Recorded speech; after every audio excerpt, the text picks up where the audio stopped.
the Doctor!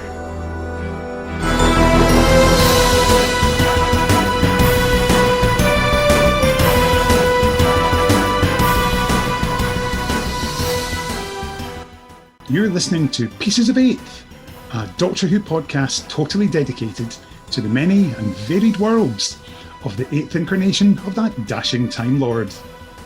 Each week we'll be casting our eyes, and in many cases ears, over the multiplicity of creations featuring Paul McGann's Doctor.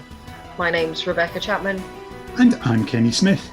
We are going to be talking all things McGann, whether it's his fleeting appearances on our screens or his many adventures in books, novellas, full cast audios, short stories, comics, animations, talking books, or anything else. This week we're going to be discussing Living Legend, which is a little different to the usual 8th Doctor audio fare which was being released at that point in time by Big Finish. Back in 2003, there was an ongoing story arc for the Doctor and Charlie and the Web of Time, and this script by Scott Gray stepped back in time a little as it was released as a free story on a cover-mounted CD in Doctor Who magazine's November 2003 edition, in time for the 40th anniversary celebrations. Today, to tell us how the production came together, are producer and director Gary Russell and actor Conrad Westmaas. Conrad is, of course, best known to Doctor Who fans for his role as Keris in the 8th Doctor monthly range from Big Finish, having joined the Doctor and Charlie on their travels in the Divergent universe. But in Living Legend, he had the chance to flex his acting muscles further by playing one of the alien Threllips, who arrived on Earth as they planned an invasion. So, let's hear more about it, how it all came together. So, hello there, my name's Gary Russell, and 100 million years ago, I worked for Big Finish, and one of the things that we did was a DWM freebie starring Paul McGann as the 8th Doctor, called Living Legend, which was written by Scott Gray, who at the time was the assistant editor on DWM and was in charge of the comic strips. And I had been trying to get Scott to write a Big Finish since day one, and he refused. He didn't feel that audio was his thing.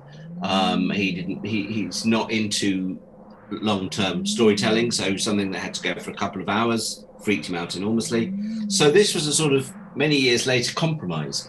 So he said, they wanted a freebie for DWM, and I said, fine, you're going to have to write it. And grumpily he went, all right then, you win. You finally get me to write a Big Finish. And he wrote this little half-an-hour thing about the Threllips, and it's all based around football, which was, I think, a subject neither Scott or I knew a huge amount about, really. And we recorded it, we shoved it in. I think it was the same day. It was either the Friday we did Shirt Sew, or it was the Thursday night after we'd finished Twilight Kingdom, or one of those. And it didn't take very long to do. I remember we did it in the corner of the studio. We fundamentally did it in one take. I think we did a read-through, and it was obviously Paul, and it was Conrad, and it was Steve Perring. And we did a read-through of it. And then we did a recording, much like we'd done with Shirt Sew. So we sort of treated it in the same way and tried to get it all done in one take, give or take pauses for turning pages of scripts and things over. And it was good fun. And then we got Adrian Salmon to do a really nice, very lurid cover for it, for DWM, which was rather brilliant. I was always very keen on the covers they used to put on these things on DWM. They always looked really good. And I think Paul had done one previously. And so Adrian did this one, and it sort of fitted. And that was Living Legend, really. It was a nice short bit of fun fluff. And now we're joined by one of the episode stars. Hello, my name's Conrad, and I played Thon the Threllip in Living Legend. Scoozer, coming through. And they know how to enjoy themselves, don't they? I haven't seen this kind of celebration since VE Day. They certainly seem very happy. Where exactly are we, Doctor? Italy, 1982, a friendly little town called Ferrara. What are they celebrating? I have no idea. Hey there! Per cortesia, why the big party? 3-1, amigos! 3-1, that's why! Viva Italia! 3-1. Of course. July 11th, 1982, Italy beats West Germany 3-1 in the World Cup final. Oh, that's football, isn't it? So, Conrad, you're a Doctor Who fan like the rest of us. So what do you recall of Paul McGann being cast in the role initially? My goodness, I'm just trying to think back to when we all found out. I'm having flashbacks to a Doctor Who magazine cover of him holding a crystal in the Longley exhibition. But yeah, I think like everyone, I was really excited because he was very different to the Doctors we'd had before, because they'd all been fairly eccentric, what we call character actors, I suppose, or we'd have called them then. And Paul seemed to be sort of more, the only word I'm searching for is cool. Like, he seemed quite cool and quite glamorous, I suppose. And we knew him from like Withnell and I, and various Monocle Mutineer. So I think we were just very excited, and it seemed like the fact that it was happening with this movie as well, it all just seemed at the time like it was like Doctor Who had sort of gone up a level a bit in some sort of way. Yeah. I think that's what my fan brain said, I think. Of course, this is your first Eighth Doctor story in terms of at least chronological order, because it does drop back into the Doctor and Charlie in season 1. What do you recall of how it all came about and how you were cast in it?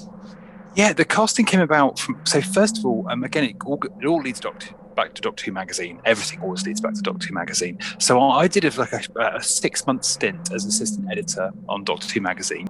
I had just sort of fairly fresh out of drama school, and I was starting to get roles, go up for auditions and stuff. And because Doctor Who magazine was in Tunbridge Wells, trying to commute back in London, sort of short notice, was starting to become a bit tricky. So I had to kind of pack it in, basically. But I think sort of maybe as a bit of a leaving present, they gave me a 1 day. They knew I was an actor and stuff, so they gave me a kind of 1 day on a Doctor Who audio, which was Omega with Peter Davison. And I just ludicrously over-prepared and put far too much into it, because I thought, this is my 1 day in Doctor Who, I'm going to make this one count. And just lucky timing, really, because they just happened to be looking for a companion for Paul. And so, yeah, I guess I was in their minds, having recently done that. So, yeah, that's how they wrote me in to be the new companion. And when you get the phone call from Gary Russell saying, would you like to be the new companion to the Eighth Doctor? You just say yes, after jumping up and down in your bed saying hooray for quite a while. So how well did you get to know Scott Gray, who wrote Living Legend whilst you were working for the Doctor Who magazine? Yeah, I knew him pretty well, actually, because it was quite a small office and we were a very small team. I think there was literally Clayton Hickman was the editor, I was assistant editor, there was Perry Godbold, the designer, and Scott. I mean, that was the core team. So there's only 4 of us. It's hard to imagine back at the time, but it was so small that often we were scratching around to have maybe 5 or 6 letters for the letters page. There often just weren't enough people. So it was really, really tiny. But I knew Scott pretty well. We got on really, really well. He's a genius. And when I eventually got that job on Omega, I was very fortunate to be working with Caroline Munro, who was one of Scott's, as a big Bond fan, one of Scott's heroes. So I got her to sign a 10x8 photograph of her coming out to the sea in a bikini, all very glamorous, saying, to Scott, nobody does it better, love Caroline, which I think he was rather pleased about.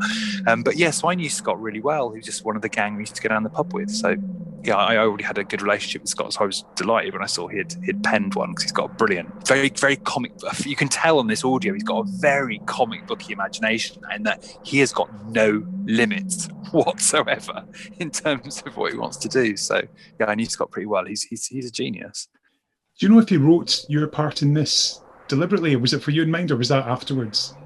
No, I wouldn't have thought so. I think he would have written it completely set. He'd definitely written it for the Eighth Doctor and Charlie, but I don't think he had any clue who was playing the aliens in it. So it would have had to have been people who were, because it was recorded in the same block. I can't tell you which order it was, but it was in the same block that we did down in Bristol with my first few, The Natural History of Fear, and on the rest of it. So it would have had to have been from that pool of actors. So it was Stephen Perring, who was part of that season and based down in Bristol, and me, because I was around, I guess. Doctor, what are they? They've got arms as thick as tree trunks. Just listen. I'm ready for your report, Thawne. The atmospheric tests are the final results within acceptable compatibility parameters. Yes, Captain Van Gore. And the trans-dimensional projector. Have the tertiary signals been received? Yes, Captain Van Gore. And my full dress uniform? Is it pressed and ready for my inspection? Yes, Captain Van Gore. Good, Thawne, good. Your performance on this mission has been entirely adequate. Thank you, Captain. Shall I continue work on the portal? Yes, I shall supervise. It's a really good, fun script. As you get to play almost like a Sergeant Wilson short, to give the story a Dad's Army analogy, turned up to 11 when he loses his cool. Yeah. Was that what you had in mind when you first read the script, and what did you think of it? It wasn't what I had in mind. I can honestly say I don't know what I had in my mind that week. It was incredibly alarming, and there was a lot going on. And it was probably, to be honest, it was probably the last thing on my mind of that week, because the main thing was just trying to get these the main stories done. And if I've got this right, and one day, Kenny, we'll have to piece this together, I'm fairly sure I did my little bit I did for Zagreus, where I played a Cheshire Cat. I think I did that in this week as well, but who knows? But yeah, I didn't have an awful. So this was like a short, kind of fun one that, to be honest, it wasn't my main focus of that week, really. But I wish I had thought of that, but I didn't think of that as a reference. I just knew I was playing a sort of, the subordinate to Steve Perring's very imperious Vengor, that mad captain. I was trying to think where the idea to do it in ludicrous West Country accents. Actually, I say ludicrous, they're genuine West Country accents, because I grew up in the West Country and Stephen Perring is from Bristol. I have no idea whose idea it was, whether it was mine or Stephen's or Gary's. I'm not taking the blame for that, but I will tell you those are authentic West Country accents. So. Might I inquire, if it isn't a breach of your protocols, could you possibly... What in heaven's name are you babbling about? Spit it out, man! How am I remembered, my lady, in history? Thorn, let me think. Yes? Do you know, it's quite peculiar. Future Threlip history is mostly based upon Vengor's personal memoirs. I have read all 56 volumes. Yeah? And I cannot recall a single mention of any Thon. What? You appear to have dropped your wrench, Thon. What? On your foot. What? Do you have any kind of outstanding memories from the crowding? Because obviously, as Thon, there's some really, really fun banter between you and India Fisher, or Charlie. Yeah. It's funny. It's so hard to remember a lot of stuff because it all happens a bit of a blur. But I remember down in those studios, we were normally all four of us pretty much there were 4 microphones in each corner of the room, so we're all in the room together. For that one, I think perhaps because we had voice effects put on us, that's right. And me and Stephen Perring were in a booth somewhere else. So it was one of the only times that week where I actually couldn't see India and Paul. So we were off in a separate booth. So I remember that being different. I'm just trying to think what else I can remember from it. Do you know what? What I said earlier about it being the fun one, the thing I can really remember is that it was very different in tone from everything else that week. It was a big, heavy week. Those recording blocks were incredibly intense. Like, you're stuck in a room with these people for like all week. There's like no light, no air. And it's all very, very intense to keep your concentration and effort. And this one definitely felt lighter. As time would go on, although we got a lot of very heavy stories, I found that Paul and Indian, and me certainly, always preferred the comedy ones. Or the lighter ones. They just seem to suit us more. We all seem to be in the mood for it. And you can definitely hear it in this. So I would say the chief difference in this one is just the tone. It's just so much lighter. And I listened back to it yesterday. I haven't heard it for like 18 years or something. And there's a line when I can hear Paul absolutely crack up. Like, that's not I suppose I know from having been in the studio with him so long. I can hear there's a line where he goes that Charlie's complaining about her collar, and he says, "Yeah, they're a stiff neck lot back home," or something, and he just cracks up as he's saying it. The line is occurring to us being terribly funny. If I was to guess, I'm willing to bet that is a first take, because it looks like he's reading it kind of spontaneously, and he just giggles when he says it. Have a listen to that line. Well, that's a relief. Where did you really send them? The 17th moon of Mordelius Prime. I hope they patch things up. They won't have a lot of other company there. Oh, I can't believe how heavy this collar is. Do your people really walk around all day wearing these things? Yes, they're a stiff-necked lot back home. Come on, let's get back into some proper clothes and go back to Ferrara. No sleep till dawn, Charlie. It made me laugh. It kind of reminded me what those good days were like. So, yeah, my overall feeling was like the fun of it. It was a really good laugh. Yeah. Finally, Conrad, how exciting was it to know that some of your work was actually available as an actor on every high street in the country that stocked Doctor Who magazine? I mean, completely mind-blowing. The whole thing was completely surreal, and it was just like adding surreal things upon surreal things. So Zagreus was going on at the time, and like a fool, I agreed to read in all the other parts. So I actually got to work with all the classic Doctors and all the classic companions over the space of about a week. I was suddenly the new companion to India and Paul, who were the new. I think the thing that we often forget is, like, at the time, that was the newest Doctor Who there was. And I remember walking to the studio in the morning with a bag full of scripts going, the newest Doctor Who is in my bag. And it's when we haven't said it yet, so it was the newness of it was it was just so exciting. And I've just worked on the magazine, and now I was not only sort of in the magazine, I was on the front of it, and then a couple of weeks later I was sort of in the reviews column being reviewed, and it was just like one of the most surreal things in my life. And also I actually went back and looked at this magazine, number 337. It was the 40th anniversary. And it's amazing to read this. It's such a little time. It just there's an article from Russell T Davies talking about, he's dropping hints about this brand new series he's doing. And Jason, huge salary at one point, is asked about the new Doctor. He's like, "Oh, it'd be wonderful if we could get the current Doctor, i.e. Christopher Eccleston, in a Big Finish one day, but no guarantees." And here we are in May, 18 years later, and he's finally releasing it. So, yeah. As always with Doctor Who, all very surreal, but incredible to remember. Conrad, thank you so much for your time, and I hope that we'll speak with you again soon about another piece of 8. Anytime, call me up. And again, thanks to both Conrad and Gary for their time. Becca, how did you enjoy this one? Is Doctor Who a good vessel for comedy in your book? I really enjoyed Living Legend. It filled me with joy after, especially with all of the quite dark. No, they're not dark, are they? Well, they're quite deep episodes. And then we've got this very fun, light, very humorous episode, and I really like it. I feel like there should be some more comedic episodes. Yeah, for me, it's 22 minutes of audio fun.